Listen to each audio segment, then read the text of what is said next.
situation we have in Fifth Alma here. Both Alma and his father had been having a constant struggle, as you know, to keep the Nephites in the path of duty. They're always drifting away, as Israel does. Could they be to blame? Were they too severe? You notice both of them were over strict. You know, in the first place, Alma Sr. actually made his own son rebellious. And same thing with Mosiah. Perhaps they were being too strict. The kids went off and they went overboard. Remember when he founded the church, when he ran away from King Noah and went out and founded it on the teachings of Abinadi. You know what kind of a fire eater Abinadi was. It was very strict. It was the strict, austere brotherhood of Qumran, or it was nothing. And he always insisted that that's the way the church would be.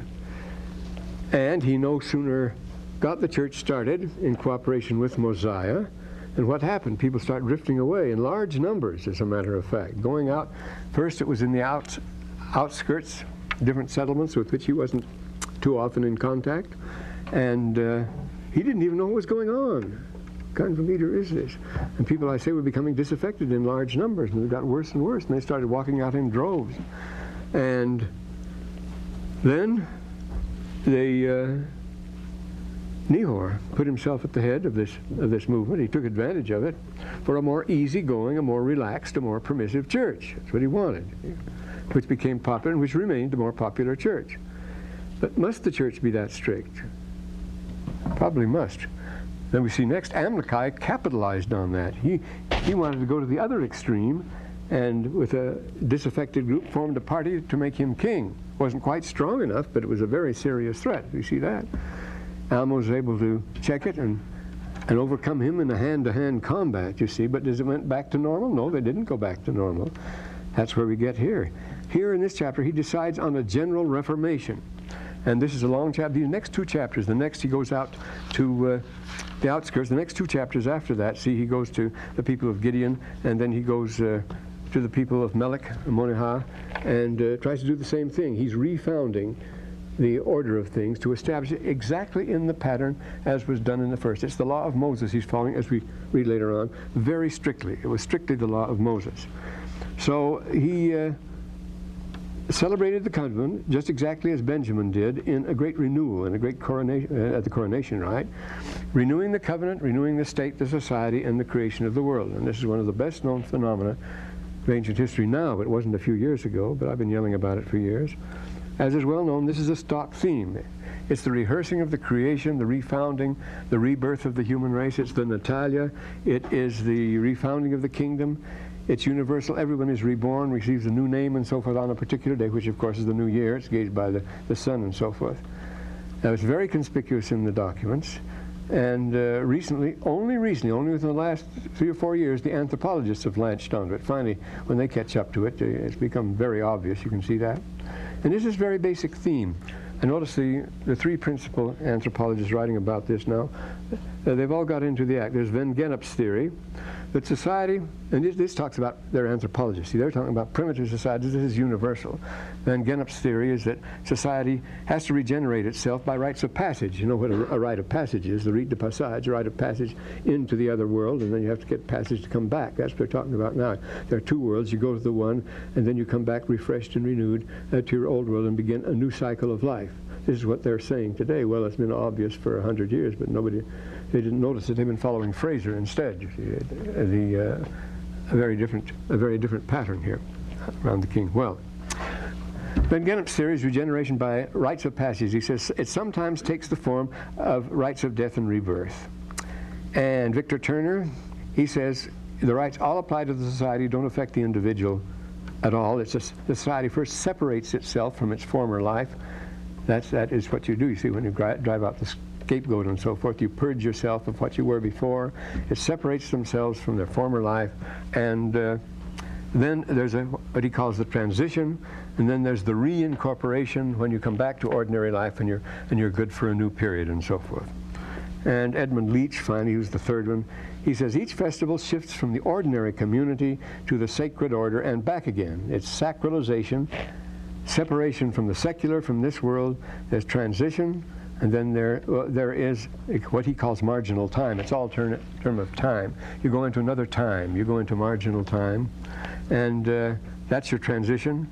And then you come back again to desacralization, the aggregation as a new beginning of secular time. Well, they like to use all this gobbledygook and so forth. It's been staring us in the face for 100 years, and finally they made it as a great discovery. So they like to theorize and so forth.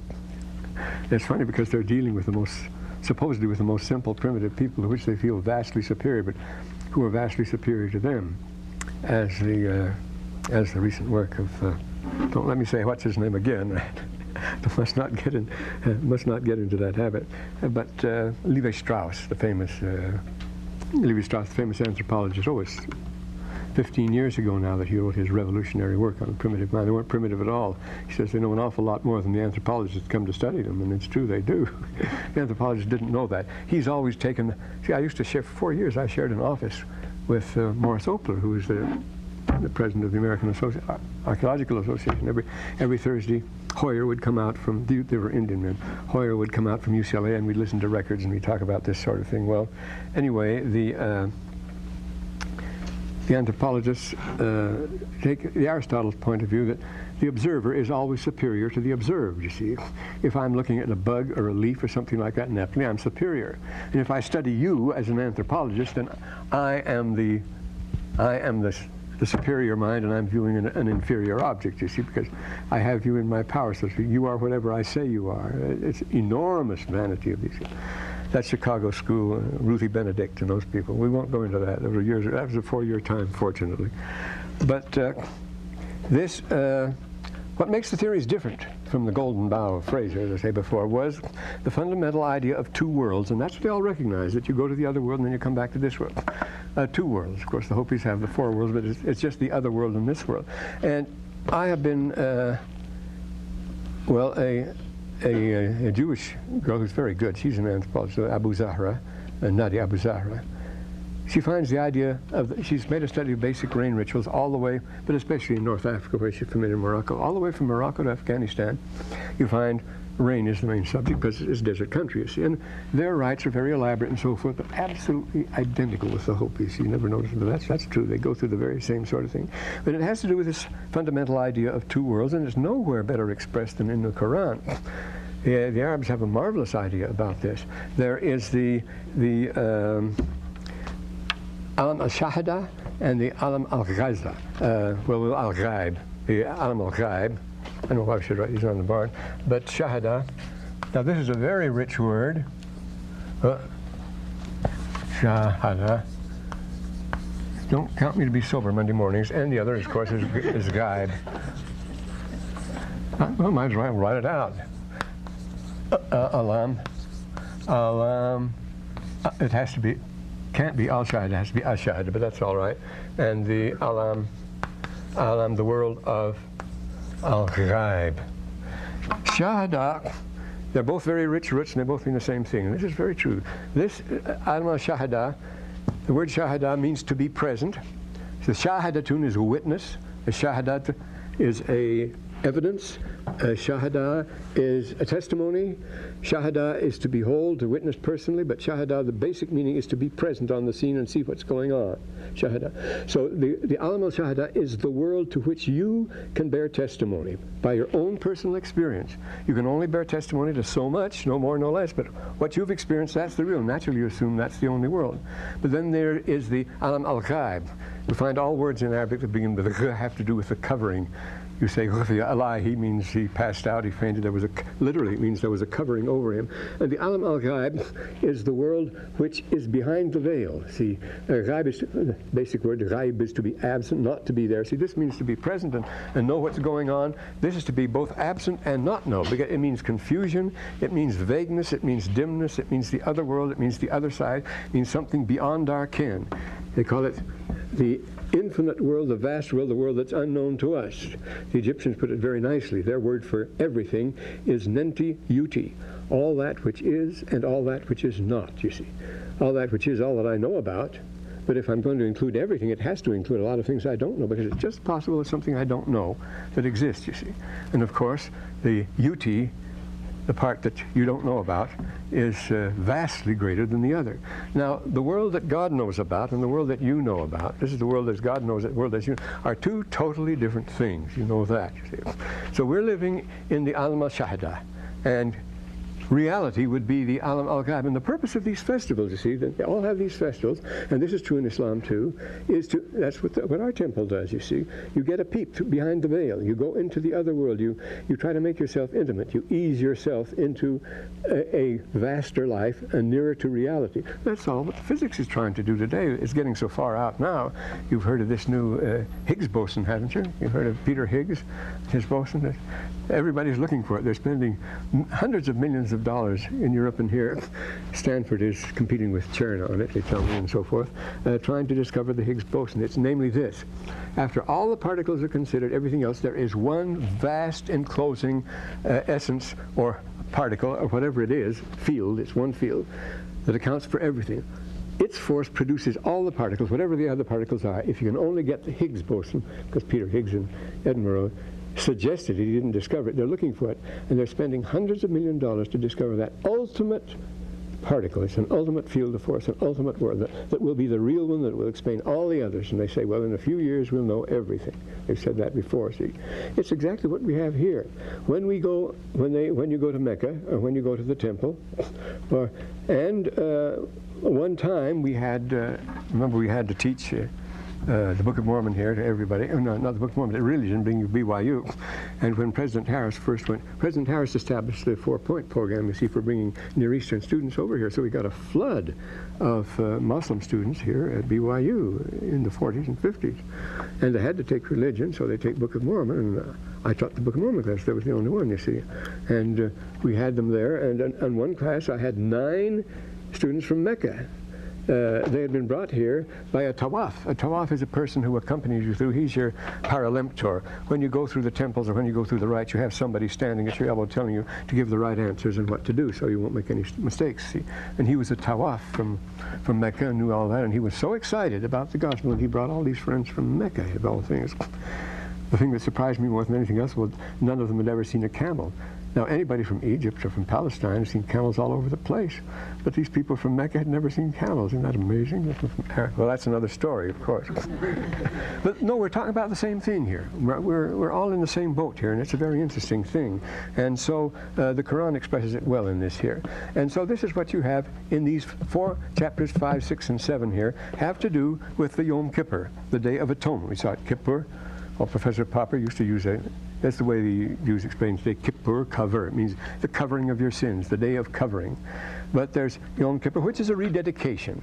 It's the Day of Atonement. See, Yom Kippur is the Day of Atonement, at one, becoming one with God again. We've been separated from God. We've been cast out. We have sinned and so forth, the fall in the garden. We must get back again into the presence of God, and that is at one, which you write atonement. It surprises people to know that atonement is not a Latin or Greek word. It is a genuine old English word. It means just what it says, at one. It's been replaced now in the Bible by reconciliation, as mentioned before, which means come back to a person and sit down with him again. And so we have that. We have these rededications, we have them everywhere. Therefore, 10 days, for example, before Yom Kippur, every night you have to go, if you're pious enough, you go to the mosque, you go to the synagogue, and you pray the Salichos prayer at midnight, which is a prayer of repentance. You repent for the 10 days preceding. It's a great time of repentance and change, so you can go back and be reunited with God at Yom Kippur. And then the oldest Egyptian document we have is the Shabako stone.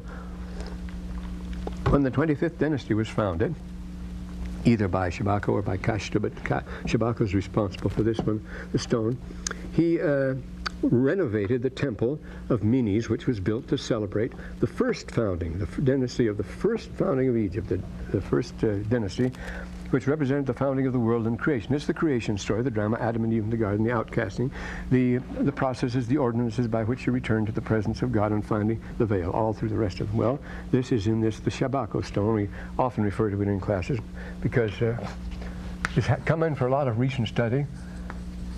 Shabako, who was the king, he was an Ethiopian who founded the 25th dynasty, and he wanted to get off his dynasty in style. Every new dynasty, there were 31 of them, every new dynasty had to be a refounding of the world. In fact, this says in the beginning, at the top, see, this was when they were renovating the temple, this is necessary to show the universality of these things, so forgive me. When they were renovating the temple, it's like when they were renovating the Nauvoo house, they found the text of the Book of Mormon, Oliver Cowdery text, in the cornerstone. And this was found in the cornerstone of the temple of Menes, going way back 5,000 years ago. And what would be better than to use this for the temple drama?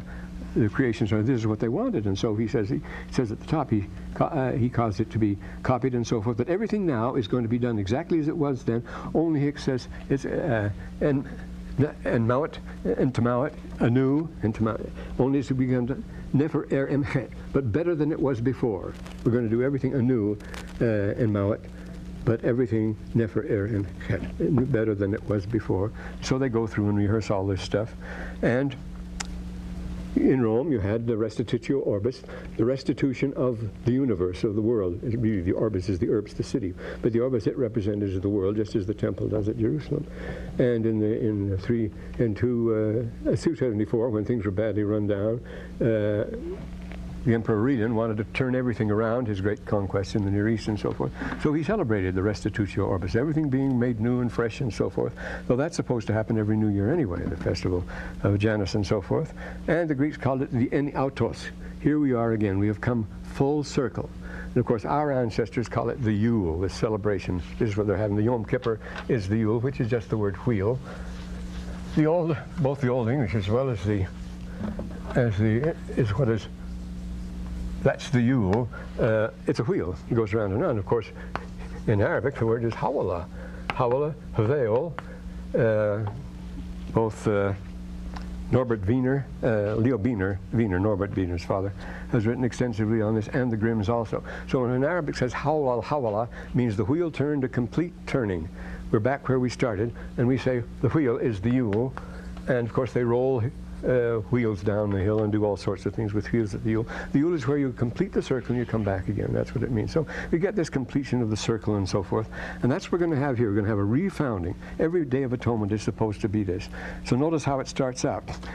He emphasizes, in verses like the first verse, it's the first. These are the words with which he established. Notice the formal rite he's talking about, the second verse. These are the words with which he established it. And then the next verse, he says, he began to establish the church, beginning with an ordinance, baptism, it says here. Because before you enter the temple, you're washed.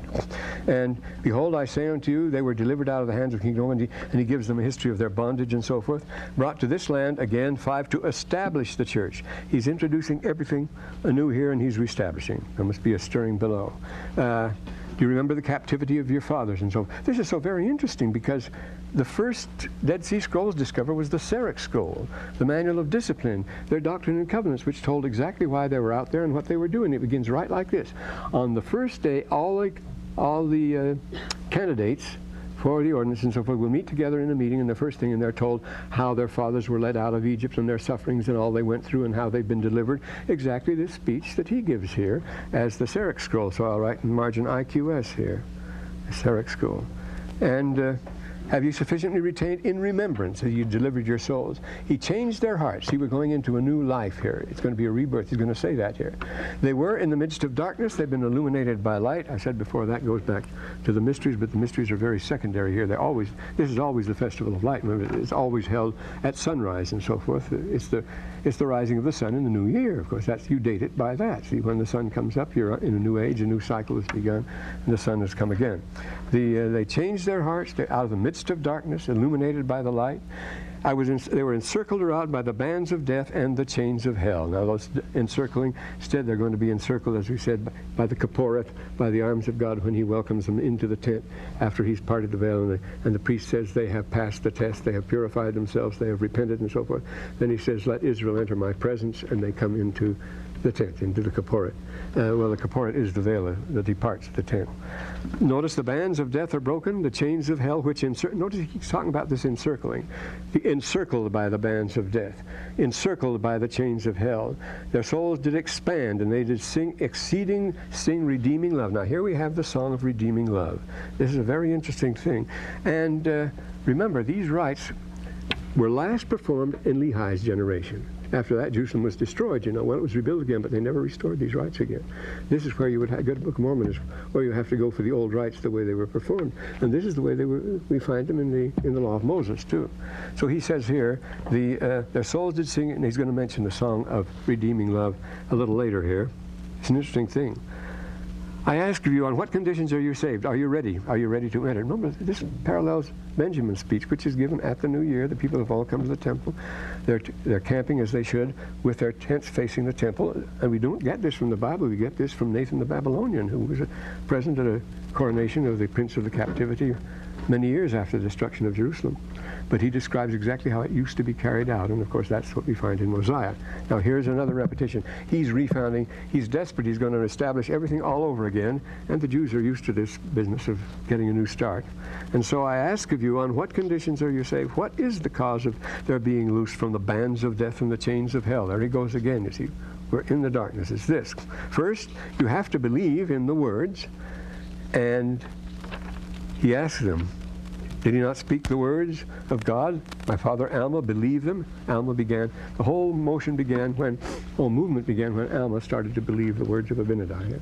The next one, according to the faith, there was a mighty change wrought in the heart. And thirdly, he preached unto your fathers and moved them. His heart was changed, and then he changed others. He's giving a lot of credit to his father here. Now, we said it was the birthday. Oh, the Romans give us, it's a universal day. The same thing in Egypt, for example. Everybody who is born on the same day as the Pharaoh has a birthday will identify with him. He can go live in the palace or anything like that. But in places like Rome, everybody dates in Egypt, everybody dates his own birthday, not from the day he was born, but from the day the Pharaoh assumed the throne. That was the beginning of years. But of course we call it in the Western world, we call it the Natalia, the great birthday. Natalia, everybody is born. That's the Saturnalia, when everybody celebrates and so forth. Well, we go on here, so here it is, you see. You have been spiritually born of God. See, this is your birthday. You have been now spiritually born.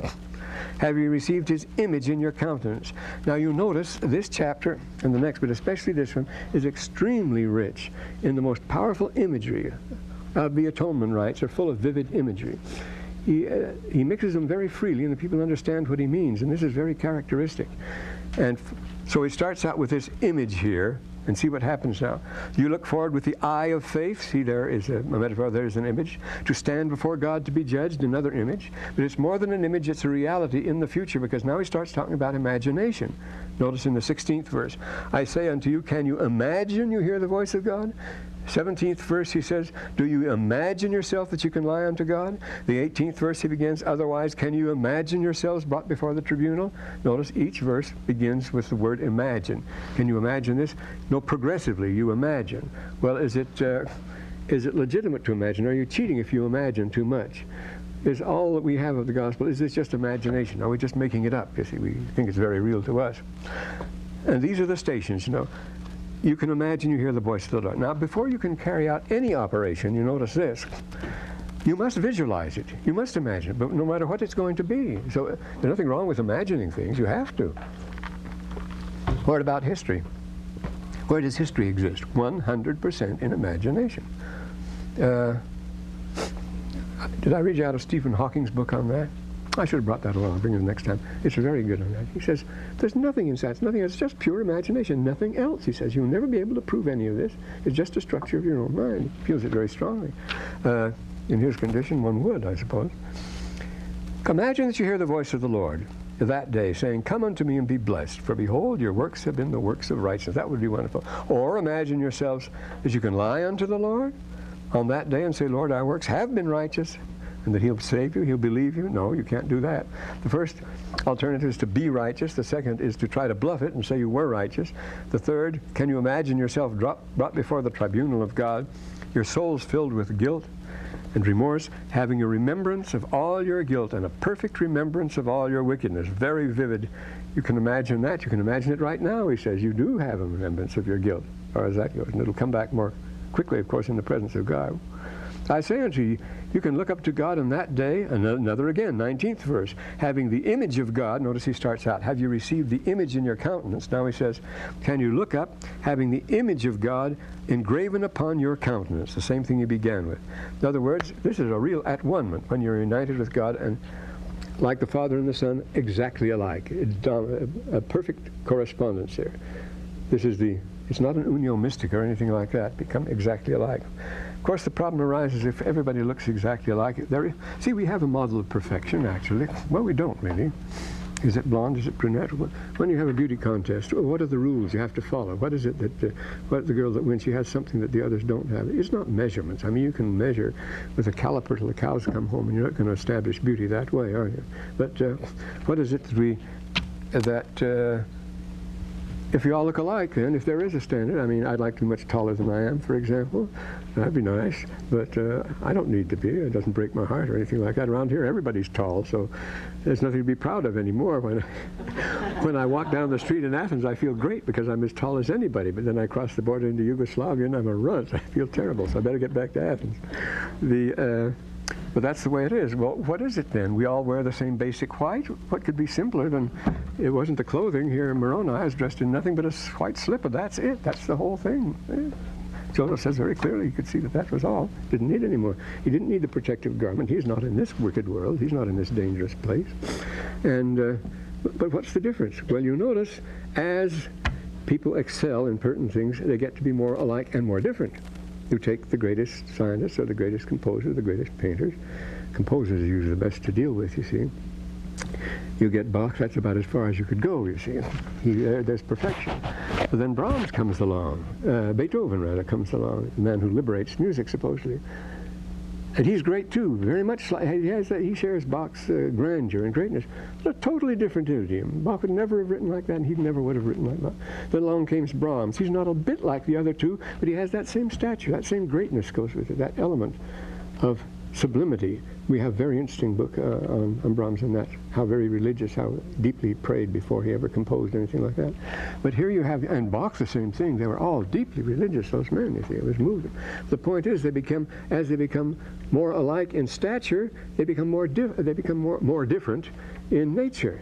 So the great ones never found a school. There's not a school of Bach, a school of Beethoven, but you get minor composers like I was going to say Bellini, the variations. Well, anyway, there are plenty of minor composers you can think of that found schools, and I was thinking of Gluck, but Gluck is too great too. He wouldn't. It's not a school. There was a big Renovating. He would be a good example. But as I say, as you become more enlightened and more, you become more yourself. You become absolutely more unique. It's an amazing thing. The Father and the Son, they look so alike you can't tell the difference between them. They look alike exactly and so forth, and yet we don't know what about them. But no, in our case, you see this greatness. And of course, there's no room for jealousy, because why should the Father be jealous of the Son, the Son jealous of the Father? I mean, greatness recognizes and glories in greatness. You love to see someone that can do better than you can. That's the way it should be done. That's a thrilling thing, instead of the petty envy and so forth. In these science books, how there's jealous rivalry between, there's half a dozen Nobel Prize winners with that difference of 10 or 15 minutes between who gets the Nobel Prize and who's forgotten forever. The one that phoned his findings in first. This happened in more than one occasion. But here we go. He's talking about this. He says, come into, and then he's, I say, this is a very rich image. You can imagine these things, and then he says, no man can be saved except his garments are washed white. Yes, his garments must be purified until they are cleansed from all stain through the blood of him who has been spoken of the fathers. Now there is a strange paradox here that you get. Washed in the blood of the Lamb. Have your garments been washed white in his blood? Well, how can blood wash garments white is the point, you see. If you ever attend a kosher slaughter, you know that the priest has to wear his priestly robes, the rabbi, though he does not have authority. He does not have he's never, no Kohen or Levite can establish his priesthood today. They don't have the genealogy. But still, he puts on the robes, and then when he cuts the throat of the beast, he becomes completely spattered with blood. There's no way of avoiding it, because it has to be hung upside down. All the blood has to run out, and when he makes that first cut, there's a terrific spurt of blood, and he always gets spattered. And then after they perform this rite and slain the Paschal lamb, then Aaron and his sons appear before the people with their garments splattered with blood, which shows that the atonement has been made. The blood has been shed, you see, after the similitude. That means that the people's own blood has been washed white. Now, this is explained here, how blood can wash you clean here, because he's going to tell us here. Notice, the blood, your garments are stained with filth. They're bloody. That's the blood that's washed off, but their blood, notice the difference here. Cleansed from all stain through the blood of the Lamb, where the next verse says, I ask you, how will any of you feel while you stand before God, having your garments, not cleansed you, having your garments stained with the blood and all manner of filthiness. So we have two kinds of stained garments. The one is your own, the blood and filthiness that stains your own garment. He says it will testify against you. See, this is what the blood testifies against you here. We are guilty of what we assent to. We may not have shed very much blood, but we're all guilty of what we assent to. We all pay the same half shekel. It's a very interesting thing. Everybody must pay a sin tax, a tax for sin, on the Day of Atonement. But the interesting point is you don't know how to evaluate sin, who is more guilty than the other. There's no way of knowing that, how guilty a person really is. So everybody must pay, whether it's a child, woman, child, rich, poor, makes no difference. Everyone must pay exactly the same amount, because only God knows who the real sinners are and who the others. So everyone pays the half shekel. Everybody has sinned some, I'll grant you that. Everyone must pay a half shekel, not more and not less. Now that puts us on an equal footing. But as far as giving an appraisal value to sins, we can't do that like the Jesuits did in their casuistry. That's not their casuistry. In probabilism, the doctrine of probabilism, we won't go into that now. But he says here, they wash white through the blood of the Lamb, and this is it, you see. This reminds you of the two serpents. Remember, in the wilderness, the people were bitten by serpents and were dying. They were stinging serpents. So Moses raised a serpent, a bronze serpent, on a staff, and all who looked upon the serpent can live. Well, the serpent heals the serpent. Did you notice on the staff of a physician, on the caduceus, the medical staff has two serpents intertwined. We're told that Hermes, who was the founder of the medical profession, the Greeks tell us, and that was the Imhotep of Egypt, and so forth, the Hermes, the Egyptian Hermes, Thoth. Well, the two serpents are both copulating serpents because they beget, but they are also opposing each other. The one heals, the other kills. The one kills, the other heals. You see, the two must be intertwined because it must be the coincidence oppositorum that brings things to a balance, a gleichgewicht. So you have the two serpents. The serpent in the wilderness, as they were killed by the serpent, so they were healed by the serpent. We're told the same thing about the hyssop. And here it's the same thing. As they got the blood and filth on their garments, so by the blood on the priests of the garments. Notice it says the blood on their garments testifies. Now, when we're told in Leviticus, Deuteronomy, that when the priest and his sons come out, having performed the sacrifice, their garments are spattered with this blood. That blood testifies that the sacrifice has been made and the other garments are washed clean. You see, the other blood is off them. So there's no contradiction in having garments washed clean by the blood of the Lamb. It testifies that they have been cleansed. Of course, we say this is all symbolic, but these symbols were very real with these people. If you have in 208 here. Yes, 5 and 21. It's the Lamb's blood on the garment of the high priest that makes your garment white. So that's what he's talking about here. But notice this rich symbolism. It will testify against you. We can't apportion guilt. That's why we're all guilty, you see. We must all be purified. All our lives we have to report. Notice again he says in the next verse, behold, will they not testify that you are murderers? Remember, carnal, sensual, and devilish.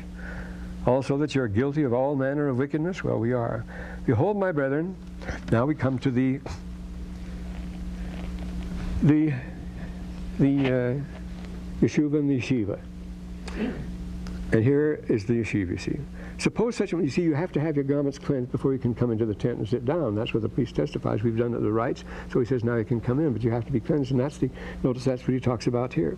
Behold, my brethren, do you suppose that such a one can have a place to sit down in the kingdom with Abraham, Isaac, and Jacob, whose garments are cleansed, spotless, and pure white? See, you have to cleanse your garment before you can come into the tent and sit down. As I say, it's called the yeshiva, a very important part of the Yom Kippur, the sitting down by the side of God. That's why it's translated now in the New King James, not King James Version, in the New Revised Version as reconciliation. Reconcilio, the Latin was spelled originally with S, you see.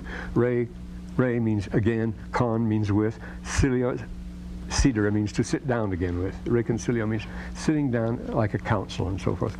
Conciliate and giving counsel. But so you then can come in the tent and sit down with it. We saw that was that Nephi used that expression. He comes into the tent of the Lord when he's fleeing for his enemies and asks for the Lord to protect him, put his garment over his shoulder. And that's what happens there. And then he goes on here. I say unto you, except we make our Creator a liar from the beginning. Do you suppose that you cannot suppose that such shall have place? That's the other expression. Notice you will sit down, which is ahlan wa sahlan. You shall have place. Marhaban is the wide place. That you can have place in the kingdom of heaven. No, this is the opposite of atonement, is to be cast out, to be rejected. You shall be cast out, for they are the children of the kingdom of the devil. You cast out into that other kingdom here. And remember this have place when Nephi grabs Zoram and holds him tight. He says to him, come down to my father's tent and you can have place with us. You can be members of the family and you're in. And if you're not, if you're rejected, this is what happens. You're cast out into the outer darkness, into the desert night, and because you're children of the kingdom of the devil. Now the 26th verse, he goes on here. And now behold, I say unto my brethren, if ye have experienced a change of heart, if ye have felt to sing the song of redeeming love, I would ask, can you feel so now? Now this song of redeeming love, there's something interesting, because I see this is not found. This is found elsewhere, but it's found in the, archaeologists found it in the, where we got this now, the redeeming love, yeah. The oldest known synagogue is the ruin of Dura Europos. You almost know about Dura Europos. Discovered in 1932. Dura Europos on the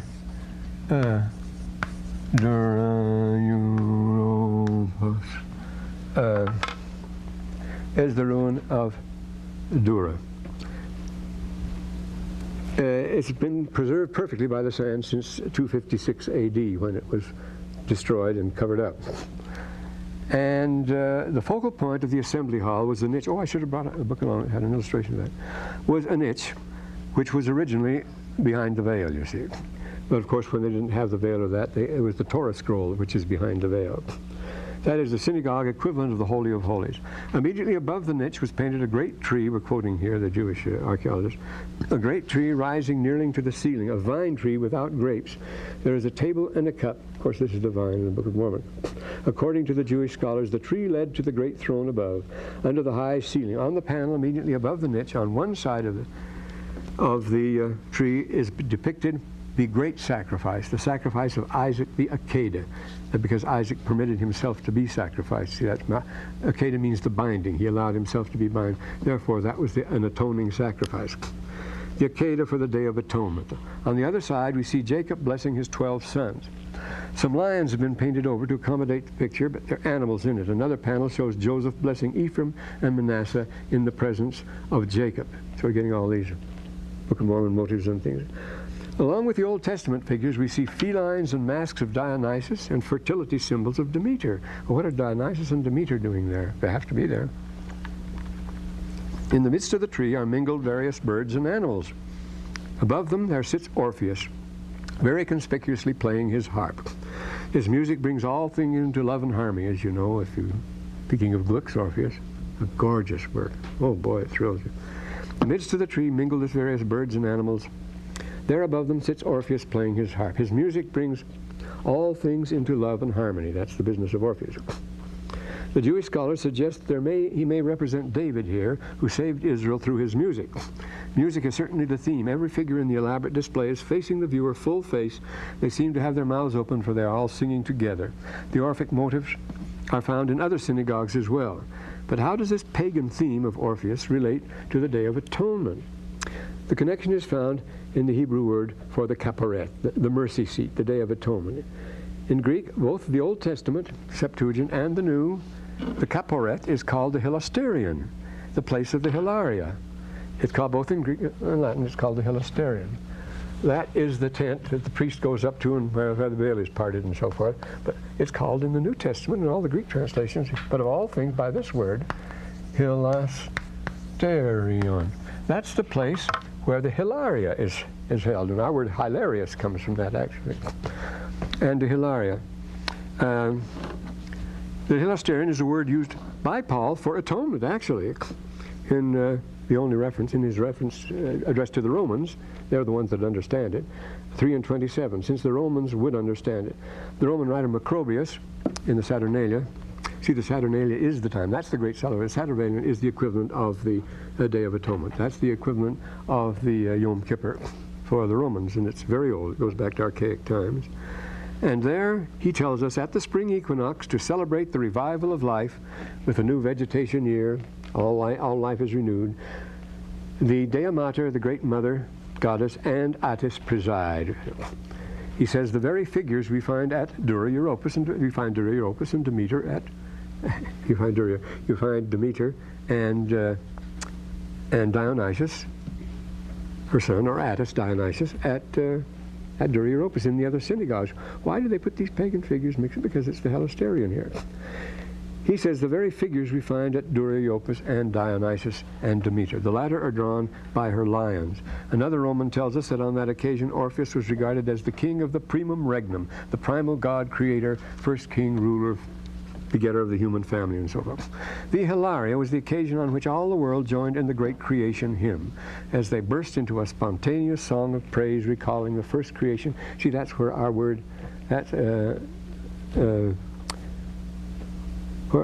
not our word hymn, but the for poem. Poema means creation. A poem, it means creation hymn. The word poem, Latin, Greek poema, means the creation hymn. Walter Otto has written a book on the subject called Die Musen. Walter Otto's book, and on this thing, the Muses at the beginning and founding of the world, each one representing one department of knowledge and matter and so forth. They all sing together the great creation hymn, which you find about in Job when the sons of God shouted for joy, morning stars sang together. That's the creation hymn, and you find it everywhere. It's very important. So the Hilaria was the occasion on which all the world joined a great creation hymn, where they burst into a spontaneous song of praise, recalling the first creation, as I say, when the morning stars sang together and all the sons of God shouted for joy. That song of creation has left its mark throughout the literature of the ancient world everywhere. Now, the mingling of pagan with Jewish symbols in the early art, notice how rich. Alma doesn't draw back of the most sumptuous symbolism here. He just throws it all over the place, and it's to be accepted at face value, too. Some of it literal and what isn't. So he says, the mingling of pagan with Christian symbols in the early art of the synagogue and church, very common, was long discounted as purely decorative. The Jews just put this in just for decorative purposes. Well, why would they bring these pagan symbols right into the synagogue just to decorate it? Not at all, of course. The explanation was soon discredited by the evidence, as Goodenough tells us. As Goodenough sees it, he says, Dura represented its Old Testament scenes clustered about the grapevine over the Torah shrine, a vine in which Orpheus played his lyre to the animals, while numerous other pagan symbols appeared in various parts of the room. The two, the pagan symbols and the Old Testament illustrations, could not be separated, and they can't be separated in Alma either. Well, now here is some stuff I just added here. The Apostolic Constitutions is, if not the oldest, is the earliest Christian, one of the earliest Christian writings to appear after the days of the apostles. It mingles early Jewish and Christian formulas, Jewish Christianity, Judeo-Christianity, with strong predominance of the Jewish. Here the bishop leads the congregation in the liturgy, praising the Creator, the Savior, rich in love, long-suffering, who leads the chorus of mercy. We're quoting the Apostolic Constitution. Always mindful of salvation of thy creatures. The rolling sea sustains countless forms of life, instructs all thy creatures to shout, how exalted are thy works, O Lord. All things hast thou created in wisdom. The holy seraphim, along with the cherubim, with unwearied voices cry, holy, holy, holy is the Lord of hosts. It's the old Hebrew Trisagion, which is in Isaiah 6:3. This is the hymn, Isaiah quotes this hymn too. As all Israel and the church unite their voices, quote, and the powers below heaven sing, as the stars join in this hymn. See, it's the time when when the two worlds come together we were talking about. They fuse now. In this glorious music and so forth, and all the lights and other effects. The powers below heaven, as the stars join with this hymn of the cosmos to God's bounty and love. See, it's the hymn of redeeming love. Well, he says, Israel, thy earthly church, is now all assembled together in one. It's the assembly. By the powers under heaven, by day and night, with a full heart and a willing spirit, we sing the hymn. The four elements join. The animal creation praises him who gave them the breath of life, and the trees him who caused them to spring up. Whatsoever thing exists by thy word testifies to thy might. Hence it behooves every man to feel in his heart to send up a song to thee through Christ for the sake of all, for thou art kind in thy benefactions and generous in thy compassion. And so we have Alma here asking, In the 26th verse, have you experienced a change of heart, and have you felt to sing the song of redeeming love? I would ask you, can you feel so now? And here we're told in the Apostolic Constitutions, it behooves every man to feel in his heart and send up a song, to feel to sing the song of redeeming love. Through Christ for the sake of all. For thou art thy benefaction, generous in thy compassion. And that's the way Alma describes it. My brethren, can you feel to sing the song of redeeming love? I would ask, can you feel so now? And John tells us in Revelations, he's the closest, you see. They sung, as it were, a new song before the throne, and no one could learn the song but 144,000 who were redeemed from the earth. You have to be qualified. And so he goes on, and we have the song of redeeming love. And then he says, it's necessary for this, again, notice in the next verse, to be humble, to have be cleansed and made white, have your garments cleansed and made white. Are you stripped of pride? This is very important, you see. This is the metaphor. Notice the garments, the white garments, signify both humility, because they don't put on any display or anything like that, and purity, because they're white. And are you stripped of pride? That means you put your pride off, you see, as far as that goes. There's another metaphor. Pride is costly apparel. We read a little later on, and in this chapter, the 53rd and 54th verses, it tells us that's what pride is. So you're stripped of pride here with that garment. Again, the 29th verse, are you stripped of envy? This idea of taking off your old finery. Again, I say unto you, is there any of you that doth make a mock of his brother? This is equality. Mock no one. We say no one is perfect. We like to say that. No one is perfect. That's an easy thing. It lets everybody off the hook. But remember, that means that everybody has something seriously lacking. We're all seriously faulted, you see, when you say no one is perfect. We're all short of it in every case. In fact, that is the theme of that marvelous writing, The Teachings of the Prophet Joseph Smith. It's been years since they used that in priesthood. I see time is up now. It's been years since they used that in the priesthood, but it's the best manual in the world. That's the theme Joseph is always hitting the time.